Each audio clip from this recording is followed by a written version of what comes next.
Welcome back to Redacted Media, where we bring you the content as long as you mind your business. Before we get started today, I'd like you guys to like, subscribe, turn notifications on, all that stuff you always hear the YouTubers say. Believe it or not, it's going to help us out a lot. And the more viewers we get, the more money we get. It might be a little bit better podcast. But I'm your host, Redacted or Alarmer. I'm joined today with my co-host, Jake. I am a King mega fan, or a constant reader as we are known. And this is Jake. I'm Jake. I am a relative newbie to King. Read a couple books, but it's my first time through the Dark Tower. Yeah, so we're trying to bring some different perspectives on this, and we're going to continue our journey through the Dark Tower, to the Dark Tower, through the series, whatever you want to say. And we're finishing up Book 1, The Gunslinger.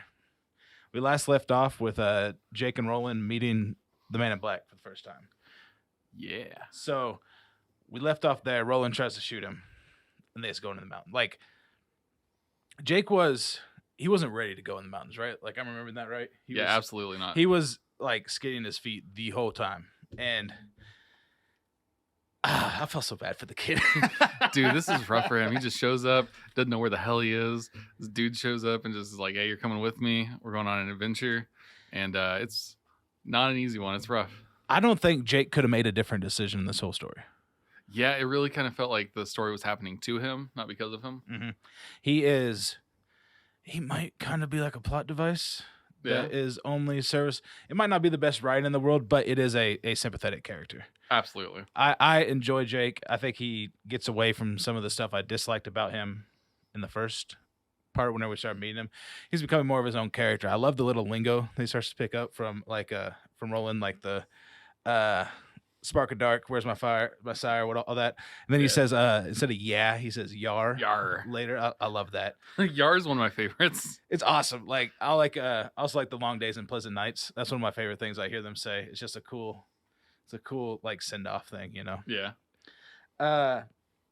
This first page I'm reading the what is this? Fucking, I don't know, this copy. I buy it in book set. It's awesome. And it's my first time actually reading instead of listening to the Dark Tower. I'm on page 169 if anybody was trying to follow along. Nice. And I like the role switch that happens very soon in this, that I feel like Roland has been falling. He's becoming a more relatable character, but then also kind of picking up on what character Jake is, right? Right, yeah. He's more immature, I feel like, in this. I'll read it to get it started, right? The passage says, the boy said nothing. He said nothing since they had passed from the daylight. The gunslinger, on the other hand, had talked hectically, feverishly, to fill the silence. That doesn't sound like the gunslinger to me. No, not at all. He's like, the way I kind of read it is that, like, he's getting stressed and he's like just needing to fill the emptiness with something because, like, he knows what's coming up, and I think maybe he's feeling guilty about it, or he's just like, he's not happy about it. And so he's filling the silence to distract himself. And I don't feel like that is like a common character trait that I've seen with Roland yet. Right. So that's why I was kind of interested in that. Like, what is making him drawn to? He's killed a whole town in tow, and I don't feel like he changed from that. He just kind of went on about, healed himself, and kept rolling. You know, no pun.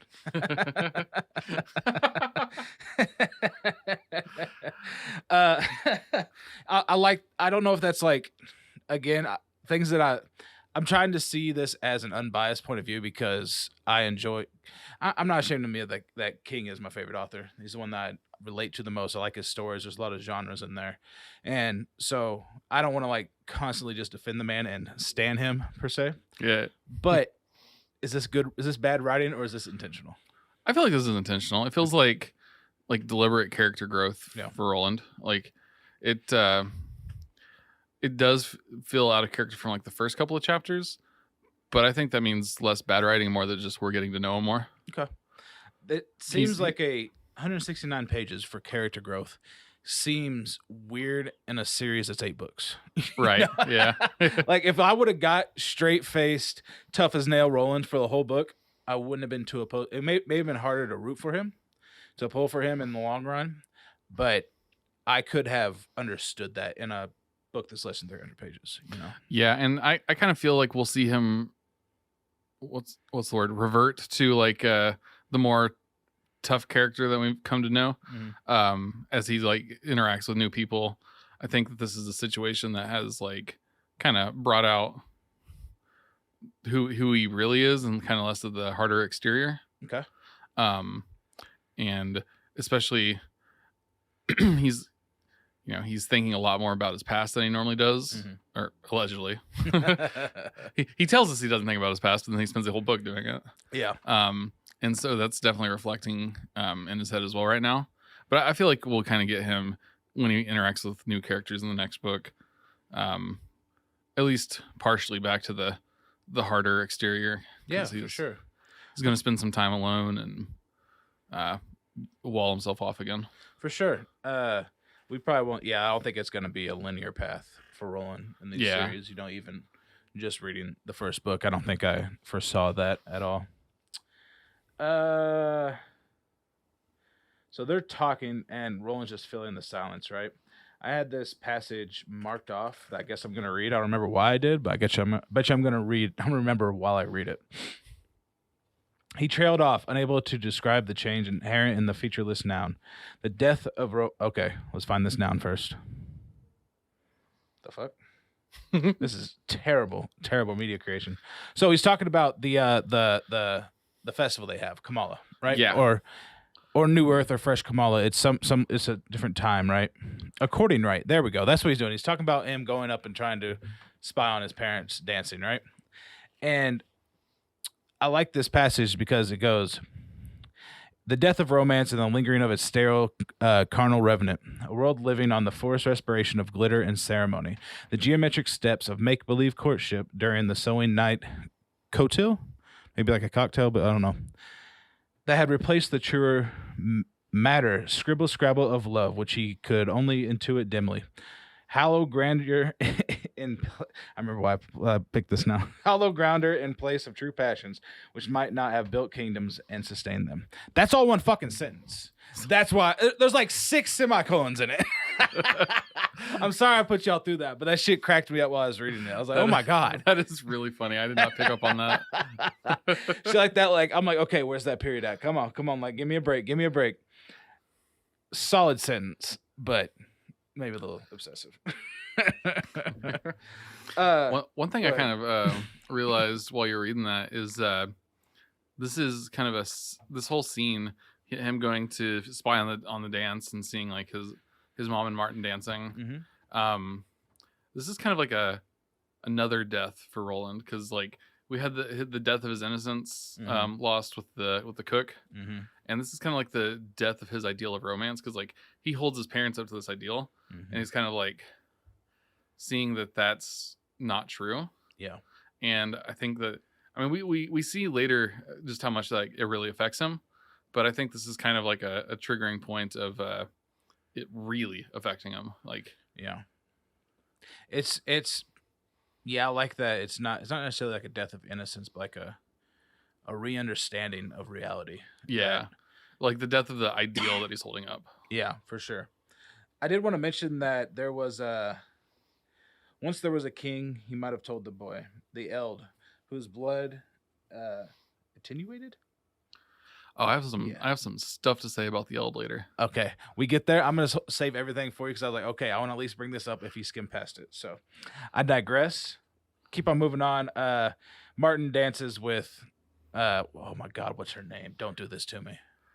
Does it really ever say her name? I just always kind of remember as the mother. Yeah. Okay, that makes me feel a lot better. Because I only ever wrote down that it was his mother. Yeah, and whenever Stephen Deshane, Roland's dad, comes and like takes her from the dance floor, Roland describes like that his father had been taken control of the Katet, you must kin, the Tet of the gun, and was on verge of becoming Den of the Gilead, if not in all in-world. He's basically like trying to become a king, basically, right? Yeah, right. That's kind of what I was thinking. I kind of realized that like I don't know what these words mean yet, but it's a big fancy title, so he's definitely something with power, something akin to a king. So I'm just gonna give you some help with the words because it's not really a spoiler. Katet is just a group of people bound by destiny. Okay. Ka is destiny or like the universe's will, whatever it may Okay. be. And to kin is to understand it. You must kin, so like you must understand. So the Tet is just a group. A Ka-Tet is like a group of people bound by destiny, and Din is leader. They did describe that earlier in this book, but if you're not like hammered with new words, you're not gonna remember it in a book of multiple thousands of words. Right. Yeah. Okay. Cool. Yeah. I like that. Yeah. I think that's about it for I had for this section. What do you got? Before it ends, he calls his dad a cuck, which Yeah. I found funny, just because of the weight that has online now. But Yeah. in the 70s, he was just using it as it was intended. Yeah, definitely. It's definitely had like a weird rebirth online. Right. Like, I remember the first time hearing it was like Andy Bernard in The Office, where he said he's played a cuck on stage, and it's way better on stage than it is in real life. I forgot about that. Yeah, so I didn't know what the fuck the word meant. I didn't know, look it up, but yeah. So cuck is, in his term, is just a man that's had his woman stolen, right? Right, and like, Which is extremely misogynistic and Yeah, and patriarchal was the something of the patriarchy, like all on that patriarchal. patriarchal. Yeah, Sure, I think so. sure. Sounds about right. But anyways, go ahead. But then they flash back to the future, and they are following a stream through the mountain, and on their third day, three, yeah. Rule of 3, y'all. Look it up. Jake wanders off and he finds a railroad track, Mm-hmm. and Roland's kind of wondering about electricity and like what kind of devices could use this track. Mm-hmm. He kind of describes a bullet train, despite also revealing that he has no idea what that is. Talking about Jake or Roland? Roland. Yeah. Like he describes the aspect of a bullet train, but like also doesn't know what that is. I think that this world is struggling from a lack of resources to continue information. Yeah. Because obviously there was a great war or a great killing of some kind where a lot of people died, right? We get to it later. But that paper is now scarce. So passing information, it's like the oh my god, what's the library that burned down? Like Alexandria? Yes, Library of Alexandria. How we don't know if that like we lost a whole bunch of great works, but just a line of continuity. God, jeez, I cannot fucking talk today. Just a line of information that can separate two things. So I think that in Roland's world is by word of mouth. It's gone back to a much more of an oral tradition of passing information. That leads to people lying or embellishing and making up their own stories. So and just plain getting it wrong. Oh yeah, and you ever played a game? Oh my god, what's that game? Like Whisper? Telephone. There you go. Yeah. That's a great game. That's fun. This is a little bit of a tangent, but I was listening to this like board game podcast, and they were talking about this version of it that they have. That's like I can't remember the name of it, but it's like telephone, except one person whispers it to the first person, and the next person writes down what they think they heard, and gives like their picture to the next person, and they have to write what they think it is. And then the next person takes the phrase that person wrote, and they have to draw what they. Oh my god! Just all forms of communication. Yeah. Wow.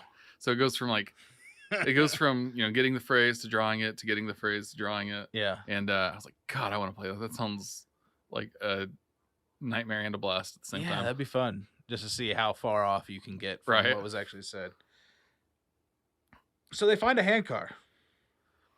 Yeah. In a perfect spot too. I mean, absolutely. Just sitting there in the middle of this track. I mean, you've been walking for 3 days. Let's say you walk 15 miles an hour. You walk for 8 days. Not 15 miles an hour. Jesus, that's fast. A mile and 15 minutes. There we go. 4 miles an hour. You walk for 8 hours a day. You know, that's what? 24? Fuck, that's 6. 32. Yeah. 32 miles in a day. That's a long time to be waiting for this fucking, and then just be there. So that speaks to Ka. How about that? Yeah. I'll start using some of the in-world language. And did you like the mechanical voice? I thought it was funny. Yeah. I thought it was really weird because like it kind of felt like kind of mascotty, and I was like, who would put that on a handcar? Like, alrighty kids, you're doing a good old job. I thought of like Disney World is what I thought. Okay, of. yeah. Of something that is, which makes sense with what comes later. Yeah. Maybe this. I don't know if this whole thing is. You think maybe? Well, I mean, like, I can see it being connected to what comes later. Yeah. And like that's kind of a spot that feels like it could be touristy, and so maybe this had something to do with that. Okay. Yeah, I like that. It's just one of those things that is kind of telling for the future of this book that these things exist. That some machines can talk, even though if it's playing, on a recording, it's telling you to like buy Naza Cola, or whatever the fuck it was, Yeah, crisp Ela and Larchies. Crispala. I was like, is that another? Chick-fil-A? Okay, so Crispela, Chick-fil-A. That's good. That's funny. It makes me think of a disconnect from our world because that doesn't exist yet, at least, Yeah. So Roland is in the future of what we would call like present time, the time of technology. If their world had the same hunter-gatherer rise to the industrial age, all that, as humans like would think they'd have to go through. He's further in the history than our world is, or further in time, But it's not our world. We haven't seen much besides like art come through. Yeah. I'm not calling the Bible art if people get offended. It gives me that other world just idea. Yeah. So. And one part of that was funny. It was like Roland was like, "Oh, that's neat. I'm glad it stopped because it's annoying." Yeah. If that would have went like every pump, oh, good job. Oh, keep it up. God. Way to go. Faster now. Hey, any voice actors out there hiring for annoying mechanical robots? I'm open, All right. One interesting part as they're going along on the rails is Roland thinks to himself like, "Oh, we're probably going about 15 miles an hour," and I was like, "You use wheels as a measure of distance." He did mess up. So I was like, he? I was like, "Is this just King?" Or I think that's a use... mess up because they don't ever mention miles in this. It's wheels, and it might he might mess up a lot, or that might, I don't know. Whatever. I think that's a mess up. Yeah, I think that's a. I was like, I can see that being for our benefit more than anything, because if he tried to say speed and wheels, we wouldn't have understood what the hell he was talking about. I have a gripe about a couple of things I'm gonna bring up, and this is a tangent. So time, right?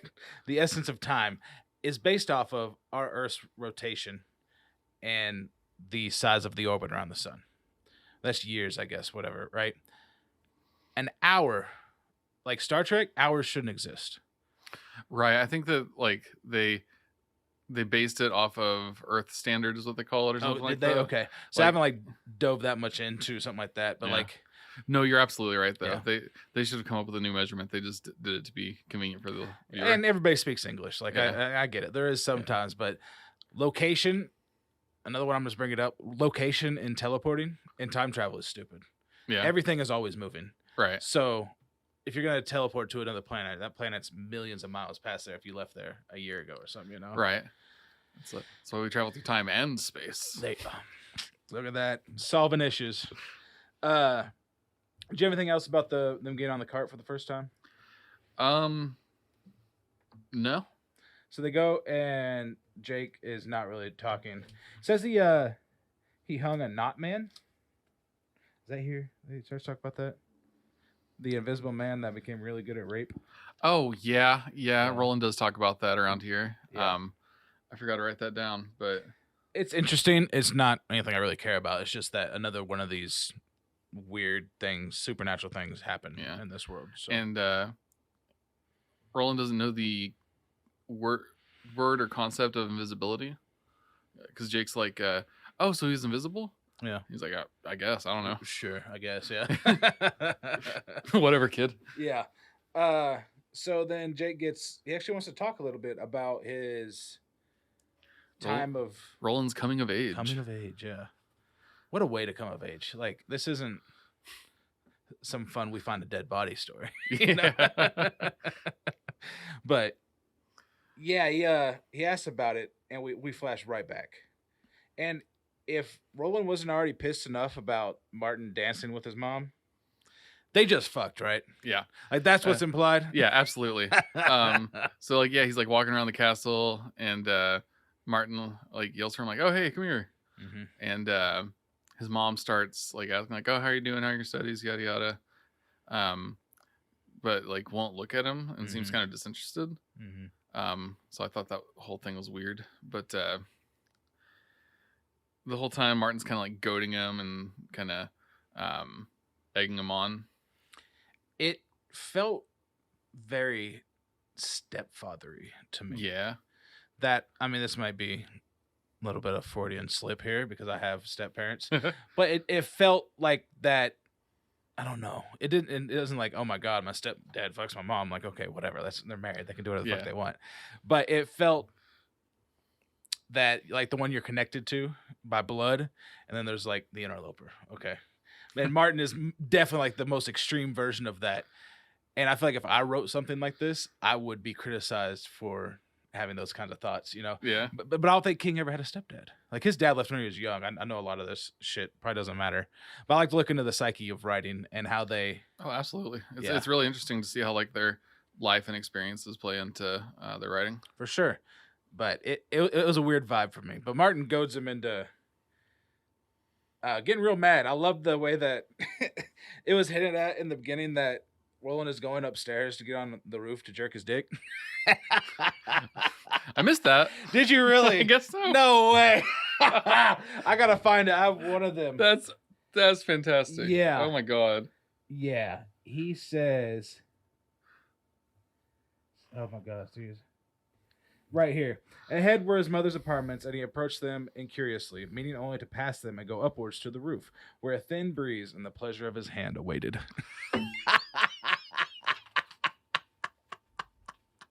Well, yo, watch the video version of this for his reaction. That was perfect. That's fantastic. Pointless to put in, but it brings life to the story that I really appreciate. I mean, he's 14 at the time. Yeah, and then Martin does call it out later. He's like, "You have something to get to," and like, I hope your hand isn't leathery or some shit. He says something just like that. It's like, oh my god, he's like reading his mind. Yes, right here. Oh, sorry. Oh, you're good. Go, Martin said gently. Go and find your hand. Roland's plans got fucking wasted today. He had such a great afternoon plan. All right, that's all I had. One thing I do want to mention, just because it stood out to me, and it's like something that I think has to do with like the fall of Gilead and like how, you know, the world has moved on. At the very start of the section, he says that like full Earth has come to Gilead. Mm-hmm. I don't know what the hell that is yet, but that feels important to point out. Okay.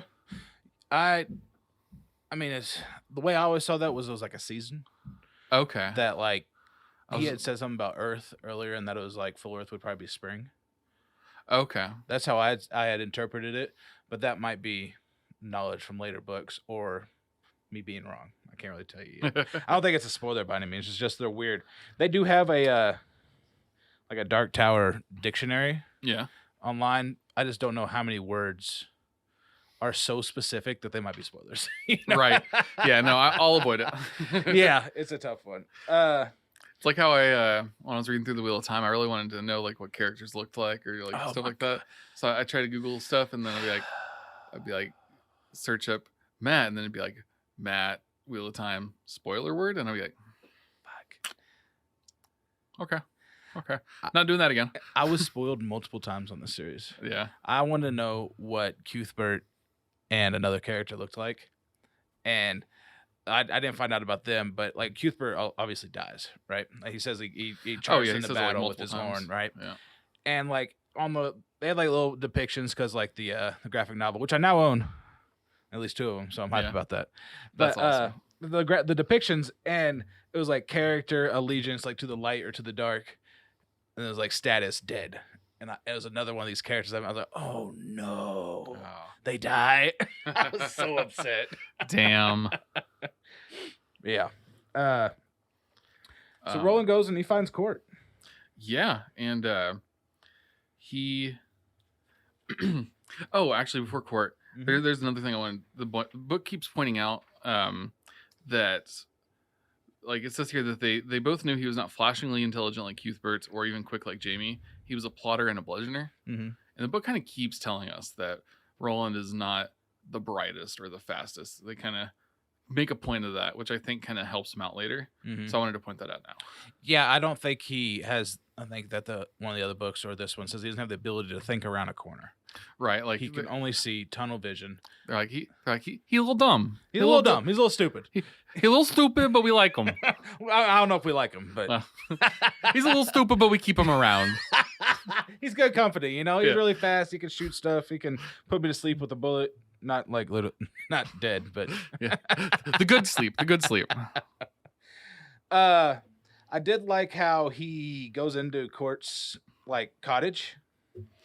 That he's just like so rude. He just kicks the fucking door and then kicks like, his table across the room. Court. I'm like, oh my god, you're an asshole. Just be like knock knock. Hey man, I think it's time. Okay. Yeah, I think it's time for me to kick your ass. Yeah. But I mean, if you want, I guess you can't go in there limp dick about it. Right. You got to go in there and kind of strong on him. I also like that Court was hiding from him around the corner because he thought it might be an intruder. Yeah. He was faking being asleep. Like, Yeah. I think they woke up on the first entrance and then it says something in there. But Court tries to get him to cry off of his mission to Yeah. leave and not do this like multiple times. He said, I will not ask you this twice, then ask him at least 4 more times. Yeah. In this book. He definitely tries to like tell him he's not ready, tell him like hey, don't do this. Mm-hmm. You're making a mistake. But Roland's 14. He knows everything. Yeah, definitely. He knows better. Yeah, and I think that he is not a plotter. He's a bludgeoner. You know? Yeah. Like he is, I'm mad, so I'm going to do this so I can get my guns. Right. That was his whole plan. He was going to go try to kill Martin. He's got protagonist disease. He's not going to think about it. No, he can't die. He's Roland. The Shaman Yeah. of Gilead. You know? Yeah. So they argue a little bit about just, so if he fails, go to exile. Yeah. Which is kind of cool to me.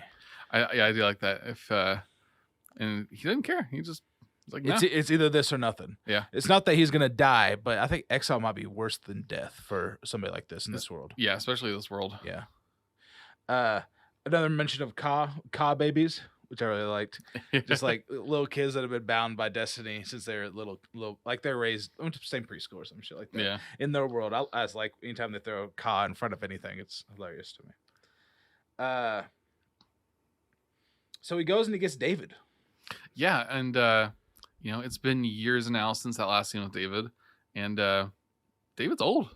Yeah, he's just kind of kept in a roost and just hanging out. Like, here you are. He's probably a training instrument that they just like, Yeah. you should know how to train with a hawk if and so the case comes where you need to have one or whatever it may be. Yeah. And he's old as shit. Yeah, he's not the spry young man he was when we first encountered him. Yeah, fucking up Cuthbert's arm or something. And he says in here, he befriended David. You can't friend a hawk unless you're a half hawk yourself. And the hawk is God's gunslinger. Yeah. So they're trying to. David is Roland. Roland is David in this moment. I believe at 14, they are the same person. So, how do you think about that? Just before, when you're reading this, you're like, okay, you're gonna use a hawk as your weapon. Oh, I was like, that's kind of fucked up because Yeah. like that's a brutal weapon to use For sure. But then also he's like, David, you're my friend. I love you. Today you die. Yeah, I think today you're gonna die. Yeah, and I was like, son of a bitch. There's so many just drawing lines of parallelism in how he treats people around him that he picks something that he has an affinity for because he befriended it, and now he's going to use it as an instrument to get what he wants. Yeah, which is probably more telling to the gunslinger's character than to like strategy or wit in using this. So then whenever they were going to fight in what I thought was a courtyard, but were they fighting inside or outside? I thought it was outside. Yeah, I pictured outside, green grass, tall stone walls. That's about all I'd live. Yeah. Maybe like a medieval soccer field or something shit like that. They did say it was about like 50 yards long. Yeah. Yards again. What? Yeah, I didn't catch it that time, but and then so I was like, all right, it's like half a football field. I guess it does say the yard behind the Great Hall. Okay, I might have read it this time as the Great Hall that they might have been fighting inside. Okay, but and he shows up and Court has like an ironwood stick, mm-hmm. and he asks Roland if he knows what his purpose is or if his purpose is serious. And he's like, "What's your weapon?" And he's like, "It's my bird." Yeah, little guy. This guy on my shoulder. And Court calls him a fool. Yeah. And he asked if Court understood. And I wondered what that was about because like, okay, what is there to understand besides the fact that you have a hawk? Maybe like that he was going to go for blind him.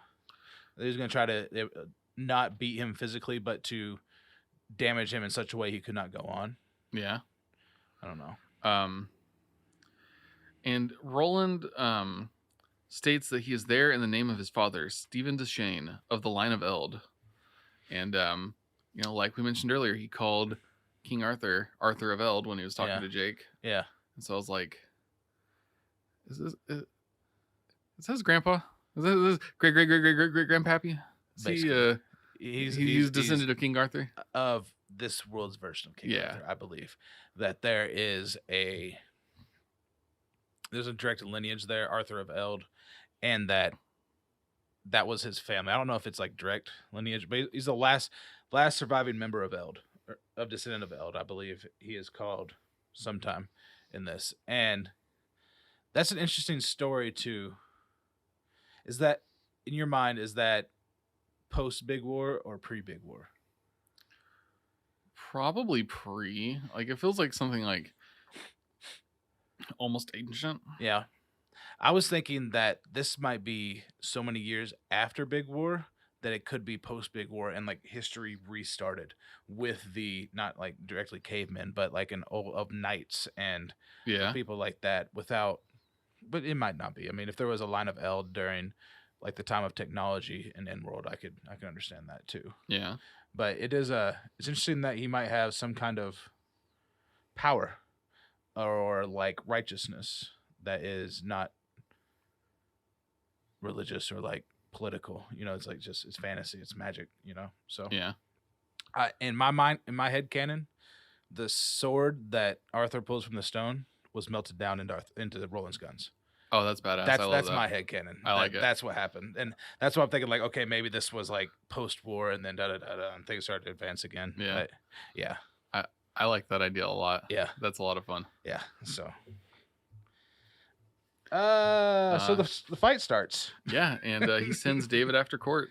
Right for the face. What's he call it? He says, how does he call him? At him, he cried, raising his arm. That's it. Like, just get him. Stick him, boy. Yeah, Pikachu, use quick attack. I guess he's more like a Pidgey, but just start that shit off right. We're going. And Court's kind of a badass in this way because fuck yeah. He just starts. He takes the stick and the bird's coming for his face, so he just bam right in his face. Just, yeah. It said like one side of that was almost like a shovel too. So I'm imagining this is like big enough to hit his whole face. Yeah. And that, for some reason, nothing else in this show is like depicted in anime style in my head besides Court. Court is like a big, just muscle dude with like a cut off shirt tucked into like some anime pants. Like, hell yeah. That's who he is in my mind. I don't know what the fuck he looks like to anybody else. It's like this scene looks very anime to me, of like smashing his face and then going back. So that's how I've always depicted this scene. I like that a lot. And eventually he loses an eye. David takes an eye out. Yeah, I believe Court does have one bad eye, and he takes the bad eye. Okay. So at least, all in all, at least he still has the good one. You got deformed, but you didn't lose your good one and have a bad eye. Right. And the hawk just fucks him up. I think it says one time he gets stuck in Court's ear like a earring. I'm like, God. Oh my God. Just imagine a bird, just all that flapping right there and hooked to your earlobe. Ugh. And then he eventually gets David off of him, and Roland has run up by that time. Mm-hmm. And Roland grabs, or Court reaches for Roland, who falls on his butt, and Court's about to win. So he just grabs David and chucks him in his face again. If that is not the ultimate use of another living thing. Like, you can't move anymore, but I'm going to throw you at him. Yeah. Yeah. Yes. And then David finishes his job with the ear. He rips it completely off. Yeah. And Then Court snaps his neck. Yeah, I think he just and just breaks his neck, and David's gone, so he's down for the count. But Court is ultimately fucked up.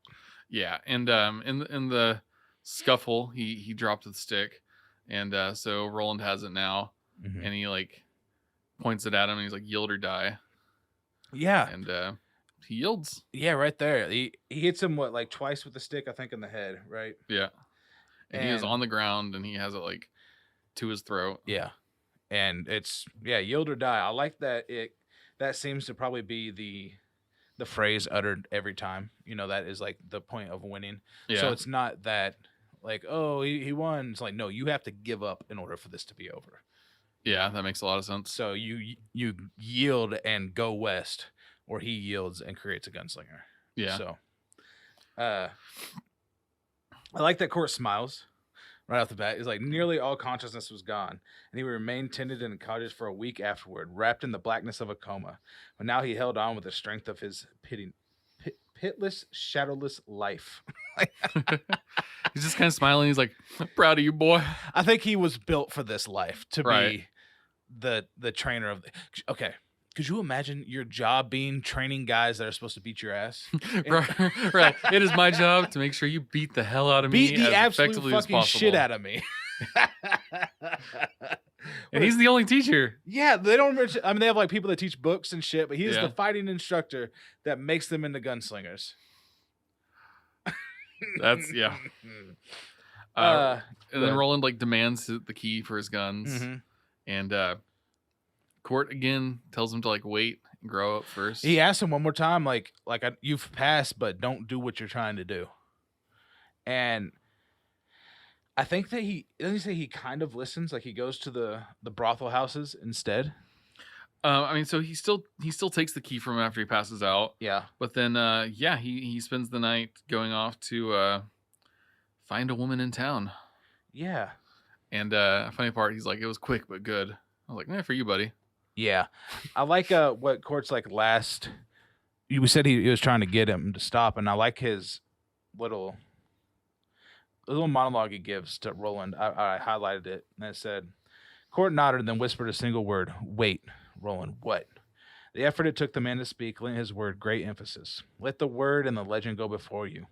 There are those who will carry both. His eyes flicked over to the gunslinger's shoulder. Fools, perchance. Let your shadow grow hair on its face. Let it become dark. He smiled grotesquely. Given time, words may even enchant an enchanter. Do you take my meaning, gunslinger? He knows about what he's going to go do with Martin. I think that's kind of like common knowledge around Gilead that Martin is fucking Mr. Shane. Yeah. And I think that was it's a poetic way to tell him, like, you just did something special and you really don't have to go risk your life for this magic man and try to kill him. And that you are now going to be a legend in Gilead and as a gunslinger. Yeah, like let your reputation precede you. yeah. Let your shadow grow and grow a beard or grow hair on its face. I thought that was cool. I liked that a lot too. Yeah. Oh man, so he beats the shit out of him. He does go to the brothels, right? Like, he does. Yeah. Like I said, he said that he was with a woman for the first time, and it was quick but good. Yeah. I was like, for you. Yeah. Good job, buddy. For you it was good. You pay them, they gotta say it's good too, right? Right.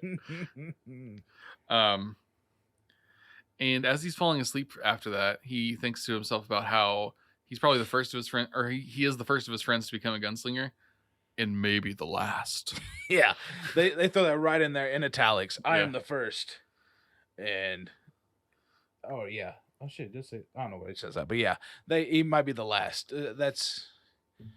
This is not Roland thinking. This is King inserted. Like, like you should have just typed in the dun dun dun. Yeah, dun dun dun.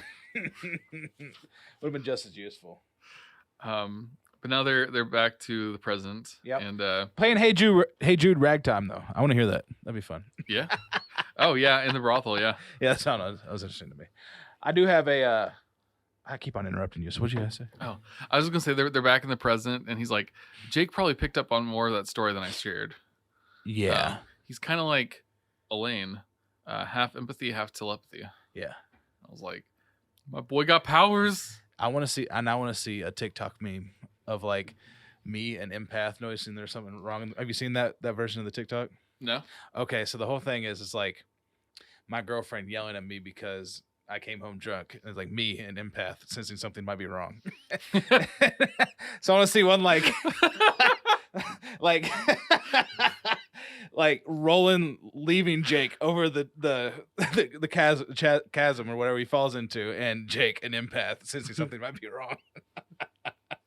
It'd be such a niche crowd, but it'd be hilarious. That is really good. Y'all know what I'm talking about. Yeah, let me know because I think that'd be funny.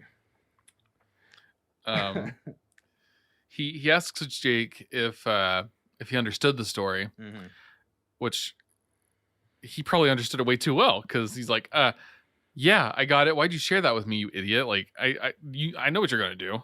Yeah, and Roland even thinks to himself, he's like, and tell me, am I really preparing to throw this boy at the Man in Black?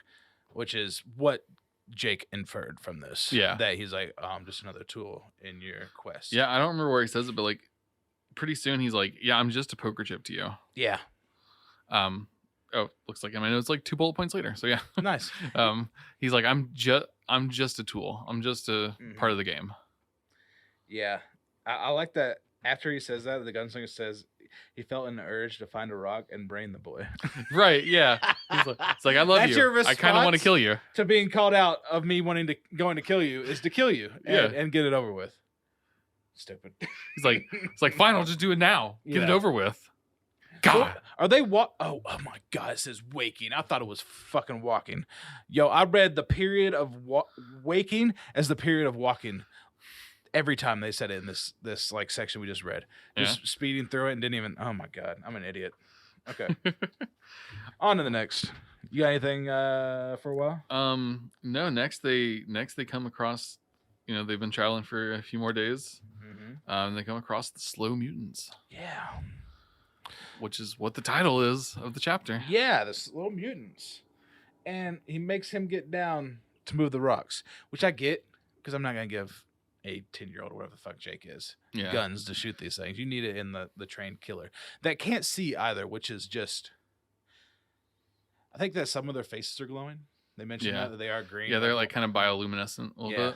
And then one had like a side of eyes, like, I'm definitely picturing the mutants from Futurama. That's what I was thinking. Yes. That's awesome. That's exactly what I'm picturing. Like if there's a guy Leela's dad is just Leela's dad is just chasing him down like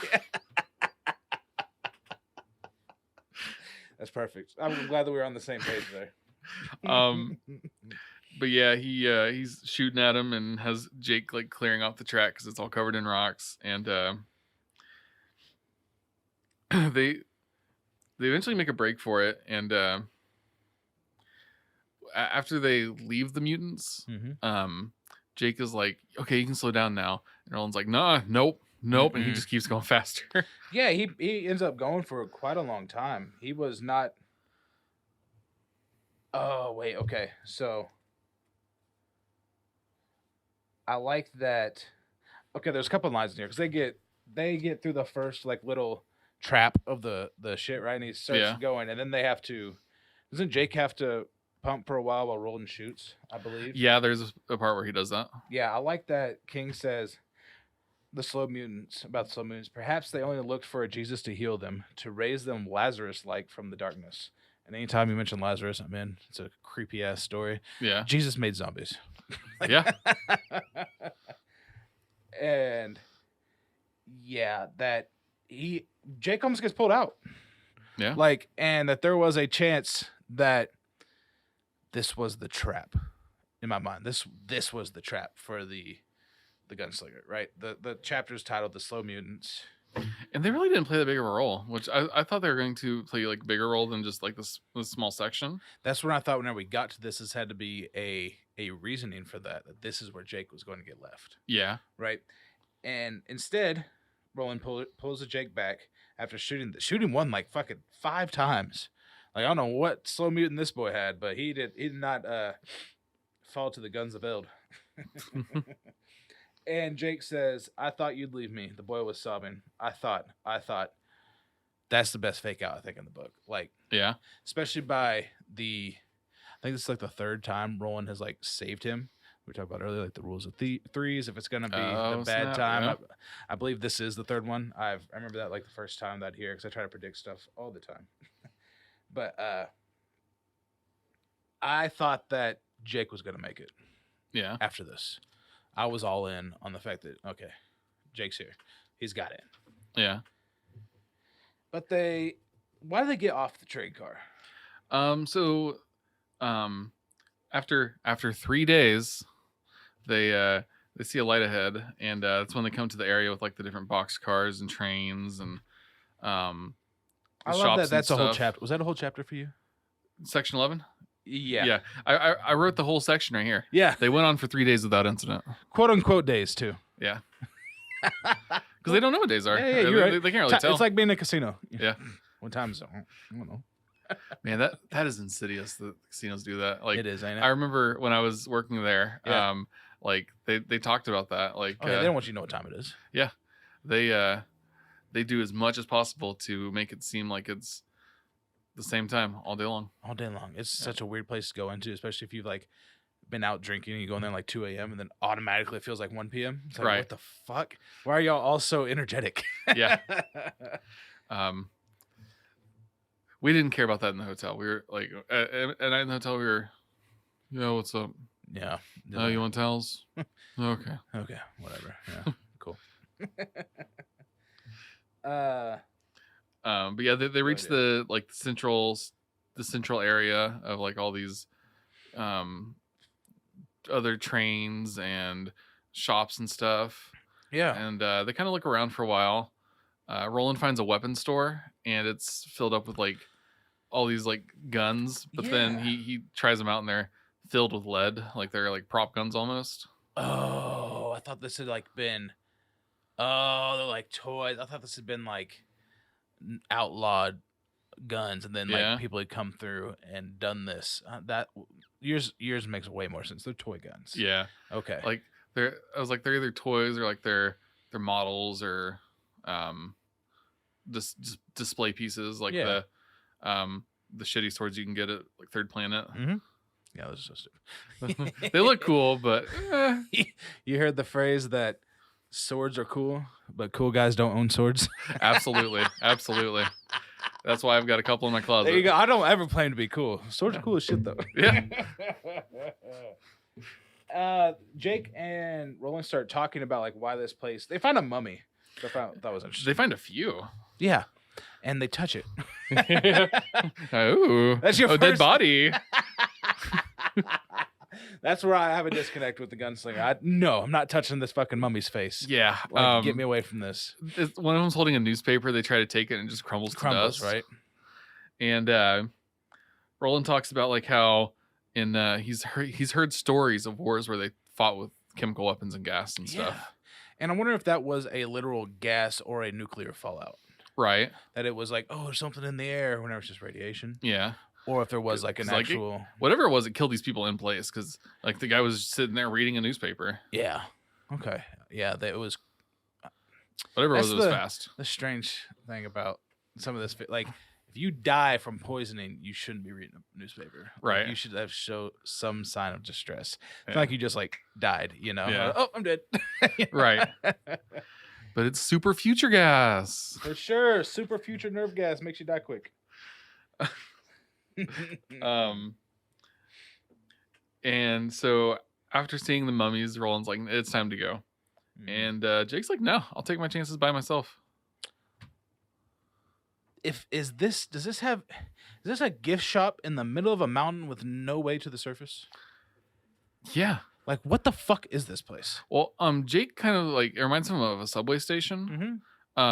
And so I was like, maybe whatever this used to be was like transit through the mountain because there's all these different rails. And this is like there's a pit like, stop along. Yeah. Get out and shop and buy some fake guns. Yeah. Yeah. Because like because they also find a bunch of abandoned trains and cars and stuff. Yeah. I definitely picture like a New York subway style, just maybe like a flickering light or some shit in the background. Yeah. You know, that's how I saw this. I know he keeps on saying train, but it's just rails. Yeah. So, subway to me. Yep. And then Roland's like, okay, bet, and just goes and heads off to his back to the handcar and starts taking off. Yeah. And he's basically like, okay, 3, 2, 1, and then Jake starts running. Yeah. He's like, wait, no, don't leave me. Terrible. Yeah. Just fucking with the kid, because I wonder if he would feel not as bad by like kind of making it Jake's decision whenever Jake doesn't have a decision to make. Yeah. You know, it's like, oh, well, you chose to come with me. I was going to leave. But we know Jake wanted to stay there. It was death either way. Yeah. He had no choice. I like that he ends this chapter with the end was very close now. Single sentence, single paragraph. I'm like, that sucks. Yeah. Oh, what about the bow he takes? Why the fuck did he take a bow? Yeah, you have guns. He took a bow and some arrows. Well, while mentioning that it's a really crappy bow and really crappy arrows. You think it might have been just to shoot into the river, see how far away the river was? I was thinking it was just to have something like extra. Yeah. He's like, oh, hey, here's something deadly. I should take it. Okay. Even though it, according to myself, sucks. Yeah, I couldn't even restring this bow and make it good. Yeah. It sucks. It's not never going to be good. Yeah, it was definitely, to me, like a why take it moment also. Yeah. That was my justification. So you have another, like, episode of 3 waking periods. Waking, not walking periods. While they're traveling in this handcart. And did you... in this part, I wanted to ask you about this. Like, the tracks arrowed through the new light. To the gunslinger, the clumps of fossils looked like the captive tubes of swamp grass sometimes sold for a pretty at the feast or Reaptide fair. Fossils? Right? Like that's like fluorescence, or... the way that they described them as like rocks in the walls, I was like, are you just mispronouncing fossils? That's what I thought it was too, that it might have been... But then they said that they're glowing. Right? Look, captive tubes of swamp gas. Huh. I don't know. Radioactive fossils? That's funny. Okay. But they eventually get to a spot where the tracks like go over a chasm, and he's like, these won't hold the weight of us and the handcar. Yeah. So we've got to walk across. Yeah. And to no surprise, Jake leads. Yeah. Not the adult from this world trained assassin. The little kid. Yeah. And Jake, I kind of was thinking about this earlier. You know, Jake was leading him up the mountain too. Mm-hmm. It's, and I was like, oh, there's something to that. Like Jake is bringing him to the Man in Black, basically. Like kind of like a little bit. He's the one leading, because Roland always makes him go in front. Mm-hmm. Even though Roland's telling him where to go, he's still the one leading. Yeah. Which I thought was neat. That is interesting. I wonder if that has to do anything with his touch, or the fact that he is a sacrifice. Like, that's kind of, yeah. Is it symbolic or is it functional? Right. I think the reasoning that he gave for having Jake go first was like he was lighter, so it's less likely to fall from him. Makes sense, but if Roland can't make it, the story's over. So. Yeah. like I think that's what Roland was thinking, was like, you go first, so that way if it falls behind you. Yeah. I do like his little game of Mother May I he plays. Yeah. Yeah, he's like, oh no, you're supposed to wait for Simon to say. And he's like, it's like, oh, I know that game. We call it something different, but I know that game. Yeah. I was like, oh, that's cool. He finally gets something. He finally gets something, and it's just one of those things that has nothing to do with technology or his world. It's just human culture, which I think is very similar in Roland's world and ours. That there are things that humans... If he knew Rudolph the Red-Nosed Reindeer, I wouldn't be surprised, you know? Yeah. Just something like that's just like little kid games. He would get it.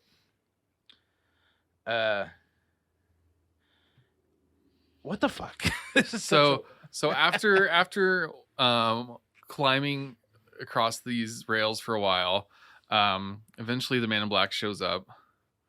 Once they are close to the other side, and you know, he kind of goads them a little bit. You know, he's being the Man in Black, and then everything just starts to fall apart.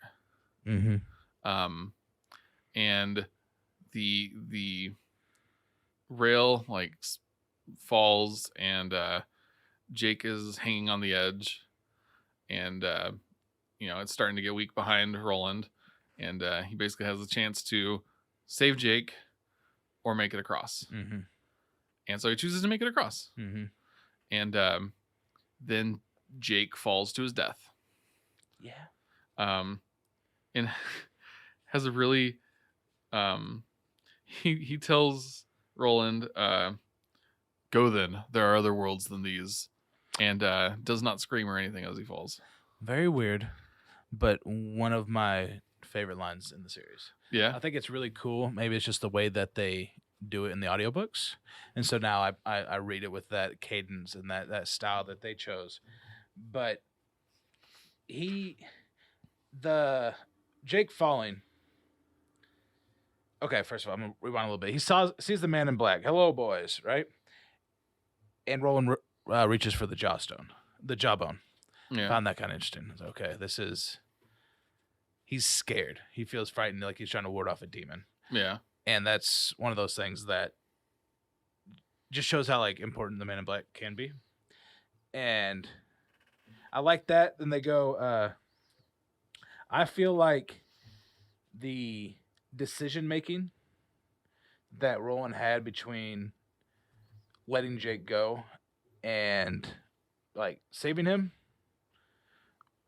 just like that, just so quick. Like it wasn't like he was sitting there like, oh, should I save him or should I just keep on going? And I don't know about you, but to me it kind of felt kind of anticlimactic. Okay. Like it kind of happened out of nowhere. It didn't feel like there's a lot of weight to it. Like you didn't really have a choice. Mm-hmm. It was either we both die or he dies. Yeah. And how fast it happened, like you said. I was just kind of like, that's where Jake died. Yeah. I mean, he's not dead. He's obviously not dead. No corpse, no death. That's how fiction works. Okay. I like that. But I was like, we're gonna see this kid again. Okay. He was important enough to put in the movie. Obviously, movie Jake is nothing like book Jake. Yeah, absolutely not. Yeah. But I was like, we haven't seen the last of him. I'm sure. I like that. I think that's a good idea.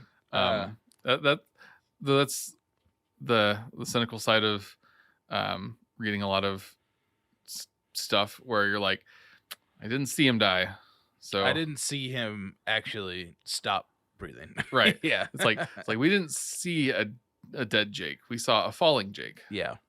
So, and he doesn't scream, like whatever it may be. There's a lot of. It's like it kind of feels like something maybe influenced him right there, because like that doesn't feel like a Jake line. It feels Roland-y. It feels like of this world, that he was possessed by something. It feels very like prophetic. Yeah. Which I was like, okay, yeah, that's what I would yell as I'm falling to my death too. I ever fall to my death, that's what I'm saying. So go then, there are other worlds in these. So Jake's gone, and we finally get to meet the Man in Black and have like a palaver with him, as they say in In-World. And Roland shoots all 12 of the bullets in his gun at him, and none of them hit. Love that. Yeah. Love that he wants to talk to him and get answers, but he cannot resist the fact of trying to kill him. Yeah. He hates this dude. Yeah. I want to fucking years he's probably been chasing this dude, you know. But he's just like, "No, man, let's go outside. Let's talk." Yeah. You made it out of the mountain. Let's go talk. You did it. You did everything I asked. You caught me. Let's go. No, I'm yours. And what a weird place to talk. I believe this is pronounced a Golgotha. Yeah, which is from the Bible. Oh, yeah. I think Golgotha, isn't that the like the hill where Jesus was killed or something, or something like that. Okay. I know that it's biblical. Okay. And I want to look it up, but it doesn't matter. But yeah, it's just yet another biblical reference in the book. Yeah, I think that this is probably one of the more heavily like religion influenced texts, but a lot, like Lazarus is referenced in a lot of Stephen King properties. Like, I mean, of course, Pet Sematary, there's zombies in that, but like there's a lot of other things where biblical things are referenced, and it's interesting that a man like he's very against religion too. Oh yeah. Yeah, he's very against organized religion. So I Yeah, say like all his Christian characters are bad people, except Yeah. for in one book, Yeah. where it's Christian versus devil. Like it's Yeah. not this one either. The first mistake I noticed was I'm in the West, Cuthbert. He thought wonderingly.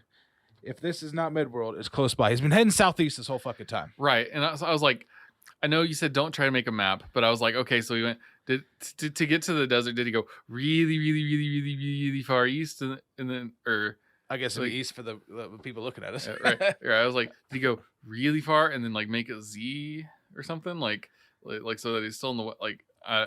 What are you talking about? In my mind, it's like South America. Okay, that's the only way I can make it make sense to me. Yeah. That he had to travel southeast for a little bit of time before he could head west. Like he might have been on a land bridge or something like land bridge of a fucking desert. That makes no sense. Yeah, but whatever it may be, I don't know. It's a mistake. I've definitely heard like don't try to make a map of this series. Yeah, definitely don't do that because that's spoilerific. Oh, well, I've just heard that from people like less of a spoiler thing and more of a King isn't good with directions. The next book, Roland is on the beach for the whole book, walking north with the ocean on his right side.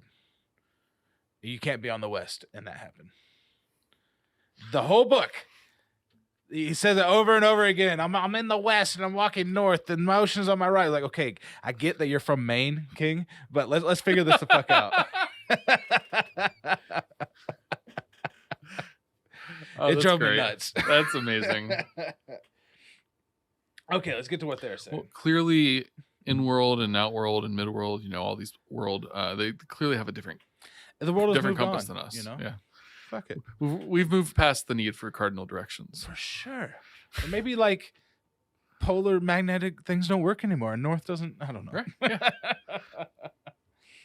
Oh man, I like that. He won't eat the Man in Black's rabbit.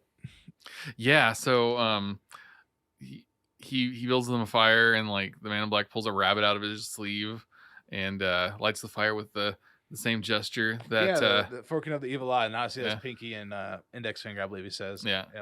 With the same gesture that he was holding the jawbone with against the Oracle last time. Yeah. And I thought for some reason Sylvia had done that same hand gesture. I think she did to like ward him off. I went back and read through Toll and I didn't see it, but I was just kind of skimming, so I might have missed it. Okay. But I was like, okay, yeah, he this symbol is definitely, or this hand gesture is like a symbol of magic in this world. Mm-hmm. But yeah, Roland's like, I'm scared of enchanted meat, honestly. So he just pull some jerky out of his bag, and it hurts him. Yeah, his mouth is full. His mouth is so full of sores. Salted jerky for weeks on end has to be the absolute worst. Yeah, I imagine. I like jerky, but I don't think I'd like it that much. No, my mouth hurts after a little bit of jerky. Right. I like that the Man in Black slips off his black hood and that it was a disappointment. He was handsome and regular, with none of the marks and twists which indicate a man who has been through awesome times and has been privy to great secrets. Interesting to me that he might literally be. We understand he's a wizard. Yeah. But maybe this is a flesh suit, Right. And Roland even says like he expected an older man. Mm-hmm. And the Man in Black is like, well, I'm nearly immortal, and so are you for now, at least. Yeah.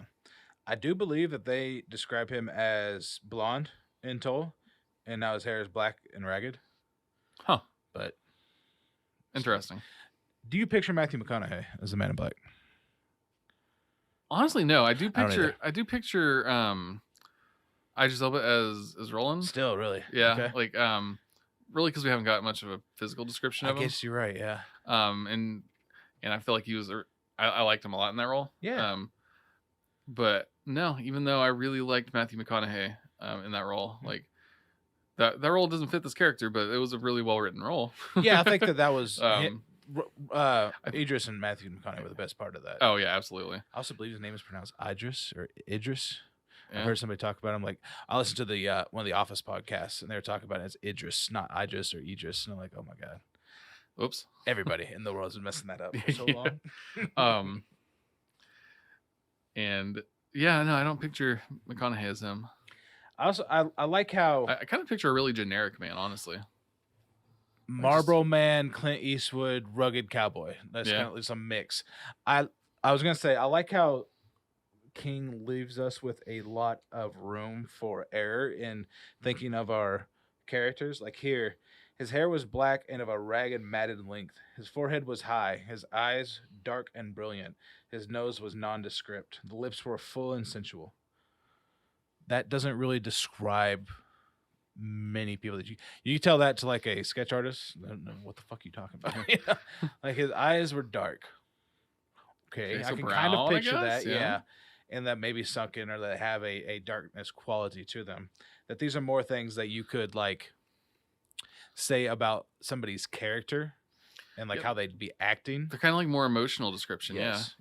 And it's not physical. I don't think that even Jake got much physical description. And him being blonde in the book always surprised the shit out of me. In my mind, he's not blonde. He's like brown haired. Just I had a hard time picturing him as blonde too, even though like it said that.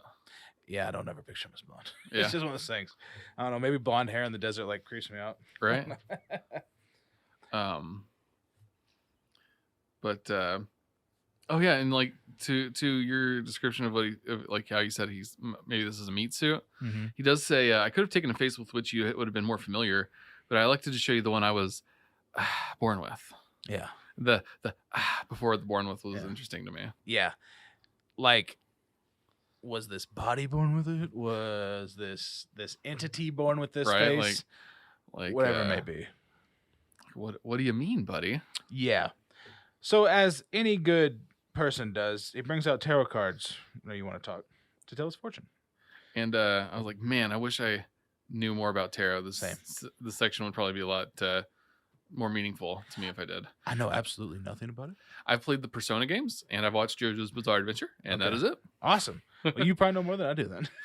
I did write I know what down, they look like, but that's about it. I wrote down the 7 cards that he draws, and I want to just discuss those real quick, where the Hanged Man, which is like usually bad, but if it's upside down, it's bad or some shit. I don't fucking know. Right? Yeah, he says it signifies strength as Roland plods ever onward toward your goal over the pits of Nar.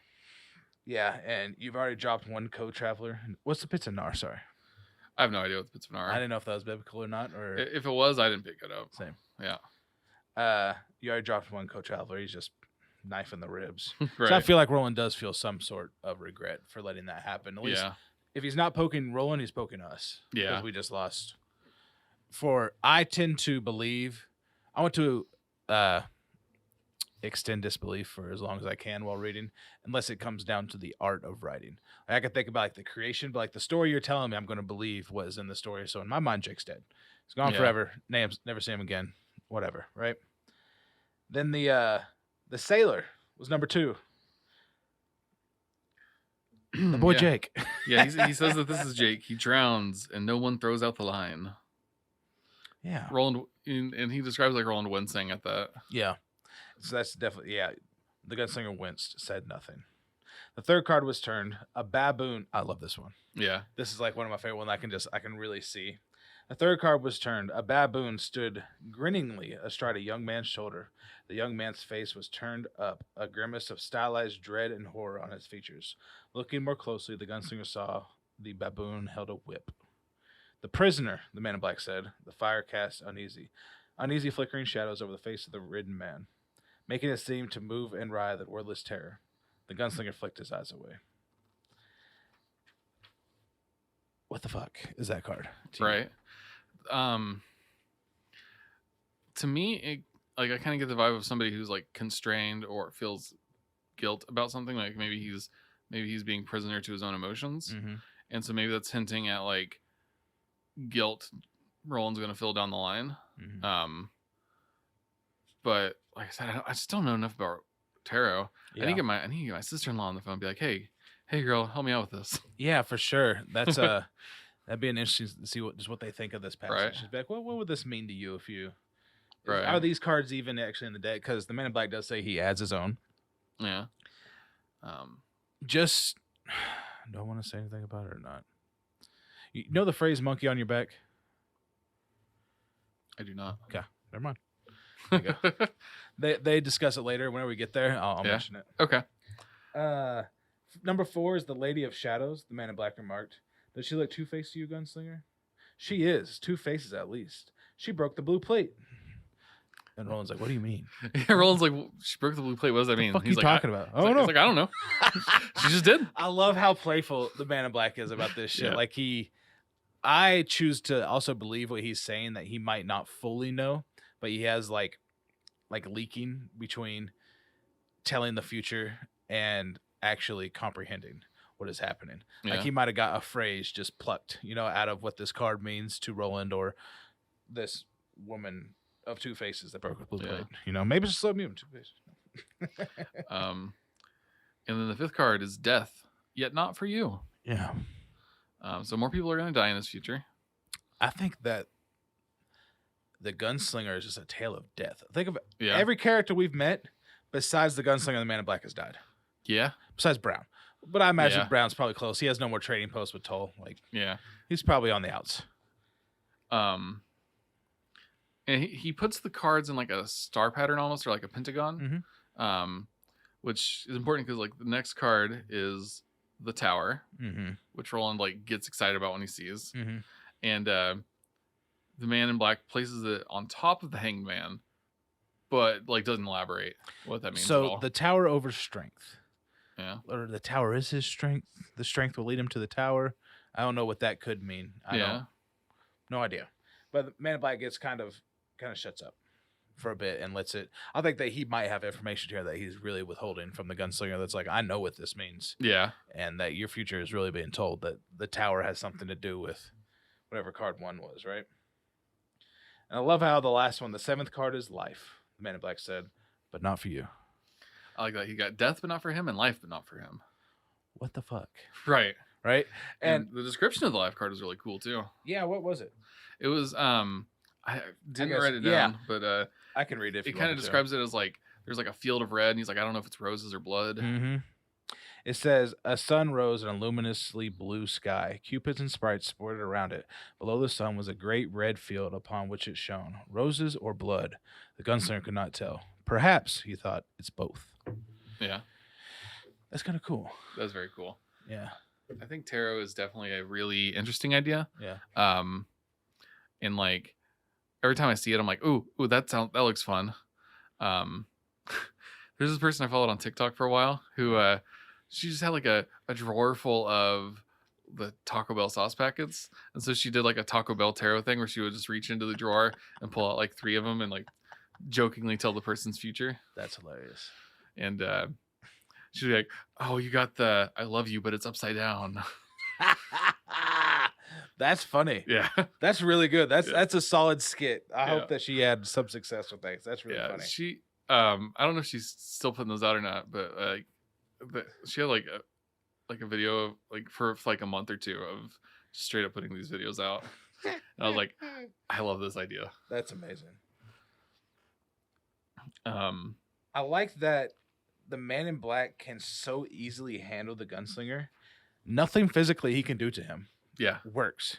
He tells him to go to sleep, and the Gunslinger's like, "No, what my bullets won't do, my hands will," and just boom, you're knocked out. Yeah. He lunges for him, and then like he's just kind of like the man like almost like disappears. Yeah.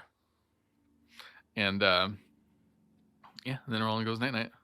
And he's out, and he dreams some wild shit, right? And is it the voice of Allie, or who is the voice that he's hearing? I feel like it was it the voice of Jake? Throughout this whole section? Yeah. I thought it was the voice of the Man in Black. It is. The voice of the Man in Black said nonchalantly, "And there was light." So they're gonna describe Genesis. Yeah. Basically. Yeah, we see the world form, dinosaurs show up. Mm-hmm. And then after them people show up, and we zoom out to kind of like see the world from above after that. Yeah. And Roland's weird. He describes the atmosphere as a placenta. That's weird. I don't know. I guess it makes sense. Like if for some reason in this vision he can see the atmosphere and he doesn't actually know what it is. Yeah. To know what atmosphere is kind of out of character. Yeah. Because he doesn't really describe it as what it is. He just describes it as like a ball of gas. So I guess, yeah, that makes sense. It's just a weird way to describe it. Mm-hmm. But then the voice says, "Let there be light" again, and then it like zooms out so far that he can see the whole solar system. I like that he goes through our solar system. Yeah, which is interesting to me. that is interesting. Is this our fucking world or not? Right. Because he goes by a red planet stamped with canals rolled past him, 2 moons circling it furiously. Beyond this was a whirling belt of stones, a gigantic planet that seethed with gases, too huge to support itself, oblate in consequence. Further out was a ringed world with glitter like a precious gem, which basically you got Mars. What's the gaseous planet? Excellent Mother, just Jupiter. Yeah, Jupiter, and then Saturn. Saturn, yeah. So I can't remember if it's Jupiter and Saturn. Just served. Yeah. Just served us 9, not pizzas, but 9. That's how we learned it. My very eager mother just served us 9 pizzas. That's how we did in elementary school. Yeah. If y'all do not. Yeah, I think it was, for us, it was my very excellent mother. Oh, okay. Yeah, I was eager for us. Take the pizzas. Please, I bought them. Take them, please. And how many people are over to eat 9 pizzas? Right, that's a lot of pizza, man. And this whole time they're doing the "Let There Be Light," and I think Roland gets a little bit over his head, like he's kind of in awe at the understanding what is going on with the world. But then whenever it starts to get down to, he's not even on his galaxy anymore, right? Oh yeah, it zooms out all the way to the edge of the universe. Yeah. And Roland's terrified. Yeah. I love that. He goes, "Please, no more, no more, no more." The voice of Man in Black whispered silkily in his ear. Then renege. Cast away all thoughts of the tower. Go your way, Gunslinger, and begin the long job of saving your soul. He gathered himself, shaken and alone and wrapped in the darkness, terrified of an ultimate meaning rushing at him. He gathered himself and uttered the final answer on the subject. Never. Then as years go, that kind of bold in caps. No. Oh, I like that. Yeah, that one really got like, oh my God. Like he really got into it, and then "Let there be light." That's powerful. I like that. Yeah. And there was light crashing in on him like a hammer, a great primordial light. Consciousness had no chance of survival in that great glare. But before it perished, the Gunslinger saw something clearly, something he believed to be of cosmic importance. And then it doesn't ever tell us what that is. Wait, doesn't it later? Does it not? Yeah. It doesn't in this paragraph, but he tells us in the next section. Oh, yeah. Okay, go ahead. I really liked that last paragraph because it's it says like he clutched the image of it with an agonized effort because like he could feel it like slipping from his mind as he was seeing it. And then Roland came back to himself. Even so do the rest of us. Even so do the best of us. I was like, I don't exactly know what that means, but I like it. Yeah, it was a cool little. I don't know if that's like good prose or if it's just a saying. I don't know. Yeah. But Roland wakes up. He's back at the mountain with the Man in Black. Yep. Who's sitting there eating the rabbit, and he's like, "Oh yeah, you did well. I couldn't have sent that vision to your father. He would have came back a drooling madman." Yeah. It's kind of fucked to say that about somebody's dad. Right. And I was like, is this part of like Roland's not smart enough to understand everything that he saw, so it didn't leave him a drooling madman? Mm-hmm. Maybe not. I wonder if he does have kind of a helmet on of stupidness. like Fry. He's like, my dumbness protects me. Exactly. Maybe his Futurama Gunslinger. Does he have a right to sue Fox? Matt Groening? Okay. If you're not a Futurama fan, I guess you're not gonna get a lot of the jokes we have this episode. And then he tells Roland that he won't get to the tower. He won't survive it. And he kind of reinforces again that he's just a minion of the one who rules the tower. Yeah, I wrote that down. It said, "I'm the furthest minion of he who now rules the Dark Tower." And Earth, capital E, Earth. Yeah. Where this is only called in-world, new world, outworld, mid-world, whatever, right? And Earth has been given into that king's red hand. So I was like, oh, shit, is that the Crimson King? There you go. I forgot he was mentioned. So, yes. Yeah, every time I hear, like, red or king, I'm like, oh, is that the guy? Yeah, for sure. And so... And then Roland remembers what he saw as he was losing consciousness. A purple blade of grass, which is interesting. What the fuck? What the fuck is that? You know. I think it ties in later with something the Man in Black says. In that, like, basically, you know, he makes I think this is even in the next section. He talks about how, like 100 generations ago, humanity was driven by science. North Central Positronics, the company who was on the water pump, I believe. That was them, or it was somewhere else. It's them and Lamerck Industries that we have so far. Yeah, Lamerck is the one that like Sylvia warned about, and then they did something else, but I think North Central Positronics was the one that was on the water pump. They led the way of development, and humans realized like that, or people, you know, they kept learning new things. They cured cancer. They defeated aging. They walked on the moon. Mm-hmm. Which of those three he doesn't believe walking on the moon. He believes the other two. Yeah, and you can live forever and you can cure cancer, but the moon, the one thing impossible. we've done, that's impossible. No, you couldn't make much money from not being on the moon though. So right. But like they, you know, realize that like new knowledge always leads to greater mystery. It's like the smarter they became, the less they understood. Yeah, which I feel like is how life is just going to always be. I think so. I think I love the line he says in here that a finite mind could not understand infinite possibilities. Yeah. And I was like, okay, that's really cool. I don't know why, but this part here tripped me out way more than the whole seeing the universe and like let there be light shit. Yeah. The greatest mystery the universe offers is not life, but size. Size encompasses life, and the tower encompasses size. The child who is most at home with his wonder says, Daddy, what is above the sky? Father says, the darkness of space. The child, what is beyond space? The father, the galaxy. The child, behind the galaxy. The father, another galaxy. The child, beyond the other galaxies. The father, no one knows. Which is just, it's a thing that I think we've all, if you avoid thinking about how big the fucking universe is, good for you. Right. I think about that shit. Existential dread once a week, probably. I'm just like, oh my God, it's all, what the fuck? How can something be infinite? Right. And like, you know, there's like the multiverse theory and everything. Mm-hmm. And I was kind of reading about it because like, or I was reading about like Marvel's version of it because I got really into comics the last few weeks. Okay. And Marvel now has stuff outside of the multiverse. There's like the Omniverse and the Megaverse. So there's like, it's like a collection of multiverses, a collection of, I can't remember if Omni or Megaverse was bigger, but like a collection of those. Mm-hmm. And I was like, there's no end. And I was like, that's terrifying. And could there be another Earth in our universe? Does there necessarily have, if it's infinite, right? And infinite stars and infinite planets and infinite whatever, what would we say there wouldn't be another star that with 9 planets that the third one developed some sort of life and it's just like us? Yeah. No, that's the crazy thing about infinite. Like it is a possibility if something is infinite because it can't not be a possibility. Right. There's a possibility where I'm fucking left-handed for no reason. Besides the fact that I'm the only thing that's changed that I'm left-handed. Yeah. You know? That's the whole thing different with that whole fucking, okay. Well, that's a tangent. I remember even thinking about that as a kid. I was like, there's got to be another world out there somewhere where there's like another Jake who looks just like me, and he's probably thinking this exact same thing right now. Yeah, but he didn't brush his teeth last night. Right. You know? Where I did. I brushed my teeth, but he didn't. So he got stinky breath.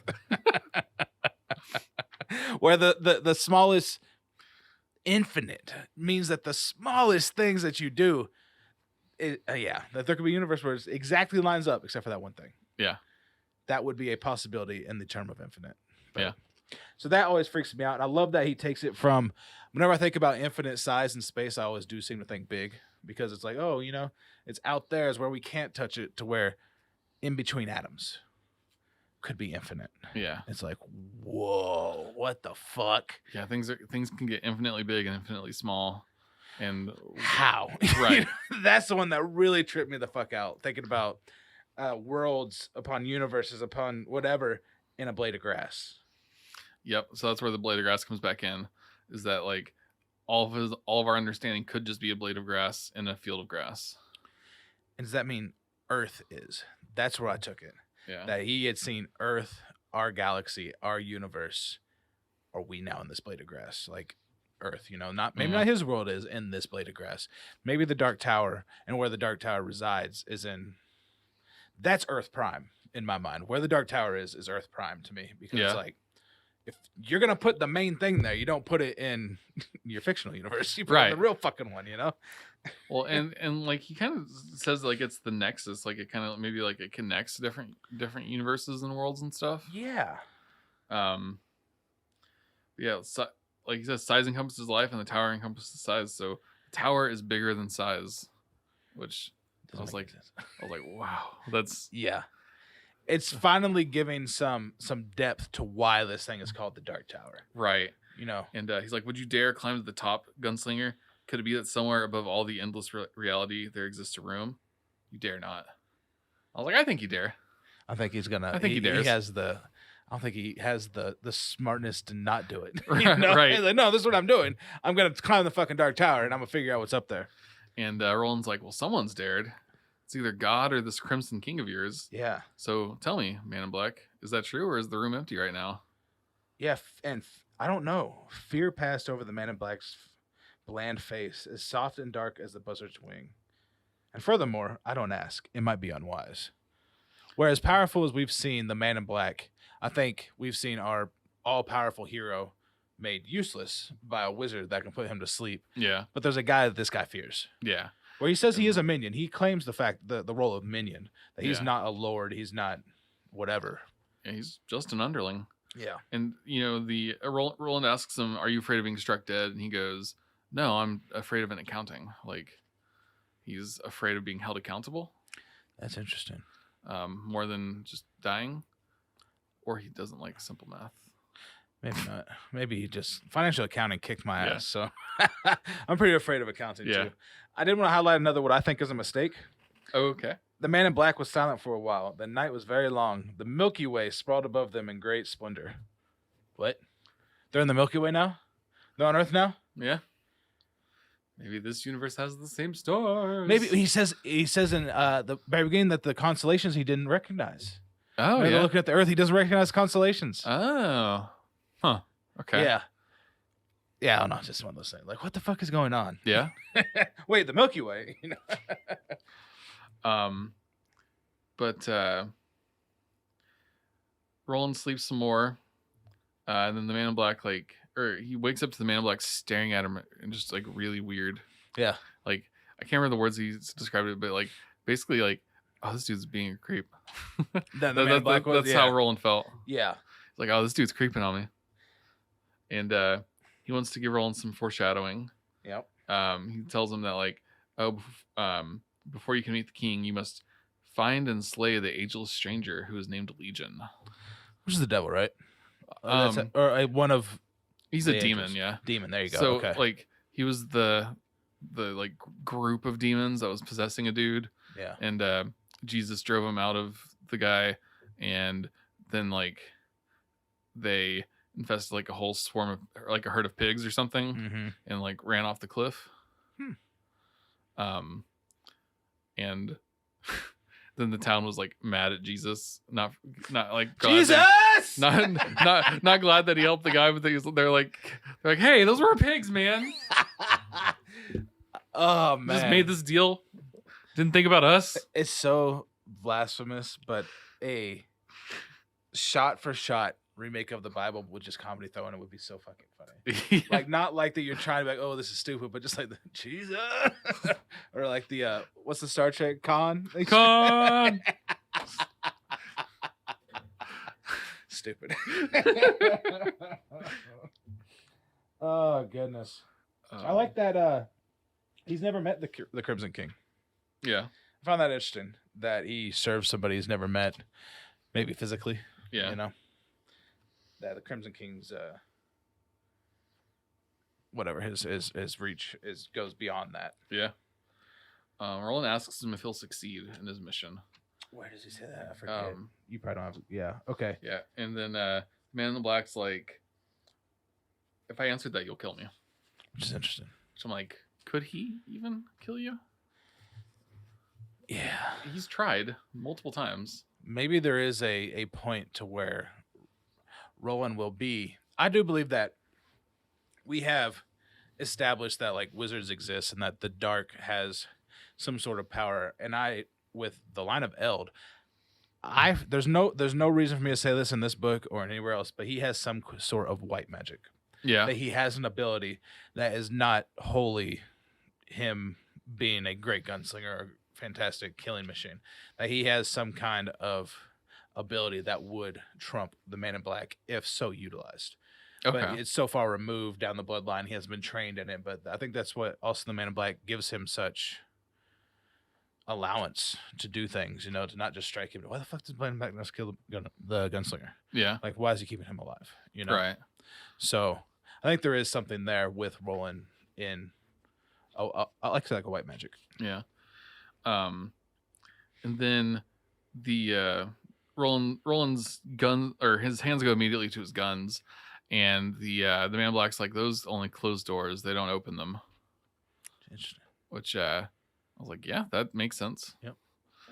Unless you shoot the lock off. Yeah. Enough bullets opens any doors, yeah, right? Right. Then he tells him that, like, oh, Court's advice to you to wait was bad because my plan was already in motion at that time. What does it matter if its advice was bad then? I mean, Right. He couldn't have done anything. Yeah. Because we have found he does admit to being Martin. Yes. Yeah, he does. Who is also the good man, Farson. Yes. Who is also Walter O'Dim, the monk. Yes. Who, I think that's all. The best name is Walter O'Dim. Oh, absolutely. Yeah. Yeah, like, I believe. Yeah, it's not here yet. Okay.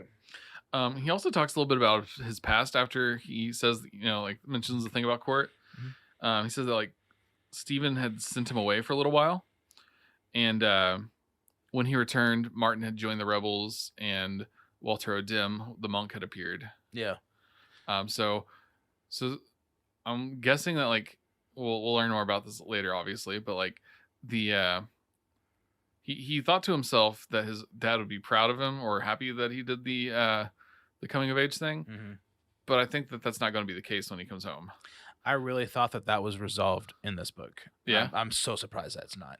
I think it's very early in the next book. If so, because I remember it kind of tying in with this. So, and then he said that, like, Martin and a witch had left a trap that Roland fell for as well. And I talked about a witch earlier, so I was like, okay, make a note of that. Yeah. Yeah, for sure. And then the Man in Black just pulls out some tobacco, some really nice tobacco, and says, let's smoke and talk for a while. Yeah. And I do like that King leaves this unknown. Yeah. That he has given us so much in the grandeur of the Man in Black's abilities of knowledge that the stuff we really want to know, he's not going to give you now. Yeah. I also like that Man in Black says this is not the beginning, it's the end of the beginning, which is kind of meta. Like we're at the end of the beginning. This is book, the prologue. Yeah. Basically, this is, and I'll get there. Okay. But they talk through the night, and afterwards, Roland doesn't really remember much of it, which is, like you said, a good way to keep us from knowing it also. Yeah. But he does remember that the Man in Black told him to go to the sea, and he'll be invested with the power of drawing. And then I was like, okay, so he's going to give up on going to the tower and pursue his art goals. Solid. Yeah. Political cartoonist. Right. Yeah. Roland Shane. Yeah. he just gives up on his quest and is like, I am going to go to art school now. You think he could, like, melt down the guns into, like, a fountain pen? Oh, probably. That'd be neat. I was supposed to see it's what mightier than the sword. Yeah. That's funny. That's funny. That's funny. And he tells him he'll draw 3. Yep. Which, there's that number again. Yep. And then one last let there be light. Yeah. And and there was light, and this time the light was good. Yeah. Okay. I was like, okay, cool. Yeah. Then he woke up. Yeah, Roland wakes up by where their campfire was. Mm-hmm. He notes that, like, the wood had petrified, and somehow he knows that he's 10 years older. I don't know how he would feel that. Right? Like, it just talks about how the lines in his face had deepened, his skin was tougher now, and his hair had, like, thinned and grayed. Yeah. And I was like, how would you really know any of that except for maybe the thinning? Like you could feel the thinning. Roland Deschain keeps a pocket mirror on him. Make sure There we go. Good, Yeah. know? In case Maybe he has to powder reflection his in the nose. guns. Oh. Maybe, I don't know. Yeah. Yeah, but he's aged, which is such a weird thing to have. Right. And he's sitting next to a skeleton. Yeah, so the Man in Black has like been replaced with a skeleton in a black robe. Do you think that's the Man in Black? I don't think so. Okay. I think that the Man in Black's got a sense of humor. I think that he dressed up a skeleton, left his robe there. Or like he magicked up a skeleton to like probably he just put them together. Yeah. And then Roland takes his jawbone because he lost his other one that he had, and he starts to leave. He as he's like about to leave the mountain, he says, "I loved you, Jake." I'm like, did you? Your actions speak a lot louder than words here, boss. But maybe you don't know how to show love because you won't ever show love. Whatever, it's a night. But and then when he gets to the beach, we kind of skip forward a little bit. He gets to the beach and then he just sits down and waits. Yep. And that's where the book ends. He watches the watch the sun close on a grateful world. Where the fuck Thanos said? Yeah. Do you not have a like in the next book? No, I didn't give me that. I didn't know if you had. I was like, okay, if it's in your Kindle, I'll allow it. But I haven't touched the drawing of the 3 yet. Yeah. So I just let that be. Oh, the drawing of the 3. I didn't even know that was the name. I didn't know. Oh, you know the names? Well, of them? I mean, I have the names of them in there. I just didn't pay attention to which one was. Yeah, that's the name of the book. Is the drawing of the 3. And so overall, how you feeling about this book? I liked it. I liked it a lot. I'm really excited to get into the drawing of the 3. And some overall thoughts. I kind of, like I said earlier, thought the death of Jake was anticlimactic and kind of out of nowhere. It felt like it was going to have a lot of weight to it, and then it kind of didn't. Yeah. So that part was a little disappointing. Okay. I would say that I only disagree with that because of how talented the voice actors are. That read it to me the very first time, and I keep up that momentum and that feeling whenever I'm rereading it. And I had to reread the section right after I finished it because I was like, "Wait, did Jake just? Is that what just happened? Like, did he just? Oh, okay, it's really just out of okay." I'll also it didn't feel like a sacrifice. Okay, I can see that it was. I think it could have been better written, but spoiler alert for all King properties, he's not great at writing endings. Yeah, he's not great. I've experienced that. Like a lot of books don't end very well. Yeah. So like if that happened in here and that did get you, I understand that, and I can accept that. And then another thing I was gonna say is like, well, I personally really like the ending. I can see why they didn't directly adapt this. I think this would have to be a 4-episode arc in a TV show. Yeah, I can't watch this for 8 hours. I don't need to watch it condensed into 2 hours. Yeah, I need some pacing. Yeah, because it definitely had more of a TV show ending than a movie ending. And I was like, okay, I see why they felt the need to make changes. I don't think they made the right ones, but I see why they felt the need to make them because it's not written like a movie. No, like it's not written for a movie. This isn't really that. This isn't a traditional story. Yeah, exactly. In many of its elements, it wouldn't be adaptable to screen right away. Right. I think there'd have to be a lot of changes and a lot of retconning that does happen later in the series that kind of makes this book stand better. I enjoyed this for my first time because of how fucking weird it was. Yeah, I really like that about it. This was my first King book that I ever listened to. I saw it in like Audible or whatever my app was back then, like 5 years ago. My God, Stephen King scares me. I'm not into scary stories, so I'm not gonna do it. And I was like, you know what, Gunslinger, a little cool guy, and then maybe shoot some people. And I picked it up and read it, and I went through all 8 books. Yeah, as you do. But so you're feeling. You've seen the movie. Yeah. What the fuck? Okay. We're going to watch the movie maybe after we finish this. Yeah. I'll watch it with you. We can fucking set up something. Hell yeah. Just to watch this. Let me have the pause button. It might take us 4 hours. I'm going to fucking destroy this movie. That's fine with me. Dude, I hate it so bad. Oh, I imagine. It does nothing right. Right. Nothing right. Yeah. But okay. Back to what I do appreciate. The book is good. I am really ready to jump into Jarnon 3. I had to stop myself 2 days ago from reading before. I've been reading some graphic novels for other shit, just not even Dark Tower, just other shit. Just like, okay, read this basket, fish. Yeah, I've had to pick up other books to not continue reading past like our episodes because that does make me feel bad because this is your first time, and I'm like, I like the water. Pacing. I like the pacing. Do you? Okay, that's good. It's just gotten me more in the mood to read, but I'm like, I can't read this for sure. I can only reread it so many times. Yeah, and that you're having the time to reread it, that makes me feel good because this is a reread for me. Yeah, but I don't take the time to refresh myself twice. You know, like I know that I know this. It's a well-worn in glove. I've heard this book probably 5-6 times, and it's my first time physically reading it, but I know the story very well. I don't know. The books only get bigger from here. Yeah, they're not gonna have a book under 300 pages again. I think like book 6 is like over 1,000. So that's cool with me. Yeah. I was talking about like those Cosmere books that I really like. Mm-hmm. The Stormlight Archive books. I think the shortest one is like 1,020 pages. Nice. Hell yeah. So it's like something around there. So funny story about those. The third book in that series was so big that Tor had to come up with like a new way to bind it.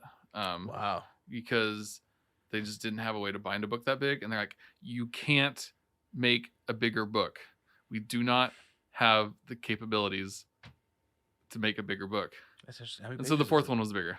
Oh my god. How many pages was it? It was like 1,300 or something, but like I have it upstairs. It's 1,100. They have fucking ways to make this shit. But it's 1,300. It's like big. Oh, okay. They printed it. Yeah. Okay. And like the words are kind of tiny. Okay. I hate like you ever sent those romance like pocket books and how their text. I despise it. I'm glad. Like it's not hard to read tiny, but like they used as much room as they could. For sure. I appreciate that the text in here is YA text. Yeah. It seems like it seems very spaced out, very easy to just go through, and there's a lot of paragraph breaks and chapter breaks, which is definitely king. Oh yeah, I like the sections being really short, just because it makes it like it feels like you're reading it faster. Yeah, I don't know if it actually makes me read it faster or not, but it feels like I'm going through it. You're faster. completing something. There's checkpoints. There's some kind of reward for getting that far. Yeah, for sure. I feel the same way. I don't know how we're gonna break up the next book because it isn't as sectioned off as this one, I believe. Yeah, but yeah, I can't wait. I can't wait to hop back into it. Yeah, I'm excited. Hell yeah. Do we have any more questions about this book, like in recap? I mean, I think that this book is going to be referenced a lot more as we go, so I don't want to like extend or get through every option because I'm gonna have things to say. I even stopped myself tonight about one of the tarot cards that I know a lot. Yeah, that was a couple of those were really big. But, awesome. Is Roland a good character? Is he a good guy? Like a good person? Is he the good guy? So far as we know, I don't think that he is a good guy. I think he's the good guy. Yeah. He's the protagonist. Yeah. There's nothing stopping him but he's not trying to stop anything. Yeah. I think that he's a really good character. He's very fascinating.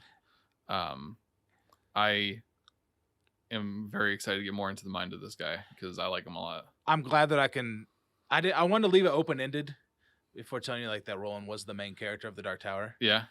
Like maybe like it's passed on Jake. I was gonna let you have all these possibilities. I wasn't gonna like slam the door on anything, you know.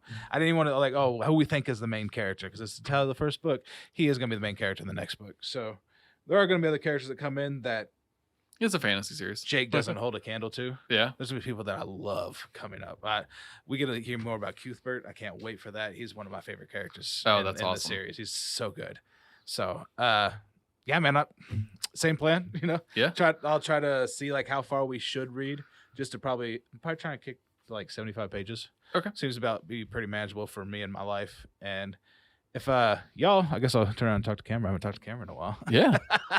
If y'all enjoyed this, man, like, subscribe, follow me on Twitter. I tweet a whole bunch of bullshit. I'm at redacted_posts because I don't want anybody to know who I really am. And Jake, I'm at Mr. Jakey Poo on pretty much all the socials that I use. So you can find me there.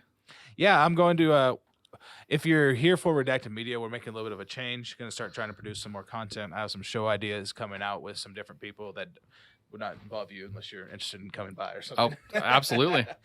I will definitely try to get. I'd love to have you mixed in with some of the. My friends are great, but I can't have these kinds of conversations with them. That's why I reached out to you on Twitter. I was like, nobody has this kind of knowledge about fantasy, about fiction, that I could have a in-depth conversation without just their eyes glazing over, you know? Yeah. And I'm never bored while doing this. I have to try to slow myself down from talking. So I think that's the great thing about this. I feel momentum. Yeah. While putting out content, you know? It's like, okay, I can't wait to put out the next one. I don't care. I mean, we got pretty decent views on the first episode. I mean, not bad. It was like 8 something on Spotify and like 20 something on YouTube. I can live with that. Yeah. I think when I was posting at places, I posted like the Spotify link and the YouTube link. Yeah. I was going to post like the direct link, but I couldn't find that easily, so I just used the Spotify link. Yeah, the Anchor app is Anchor. Yeah. Don't give them any money. Like, we leave them alone. Yeah. You know, go to iTunes, go to fucking Spotify. I try to use Spotify now, but iTunes is so much easier on an iPhone. Yeah. Yeah, but if you can, subscribe us here while you're looking at my face, but then get on your phone and go to Spotify or Apple Music or Apple Podcasts, I think it is called. Like us, rate us there. Anything there would be appreciated. It's all about exposure. My roommate is doing Irish line gigs upstairs. Something's going on. But you want to see my roommate and I bullshit? That's the main podcast for this show, the Joe Cat and Alarm Dog podcast. And we do nothing. Like, you think I have like some redeemable qualities from this podcast? I'm gonna ruin your opinion of me in my other podcast. New episode of that just came out, and I listened to it last night. Very fun. Did you? Yeah. It was stupid as shit. Yeah. Awesome. Yeah, it's nothing. We bullshit and crack jokes. So, but thank y'all for stopping by. I jumped into some DMs for Dark Tower Palaver. I really wanted to have them on for maybe the end of the next book.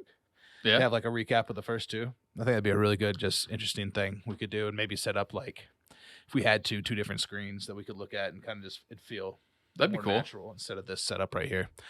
Thank y'all for stopping by. Again, this has been Redacted Media. I'm Redacted, and this is Jake. We'll catch you next time. Drawing to the 3. Bye. See ya.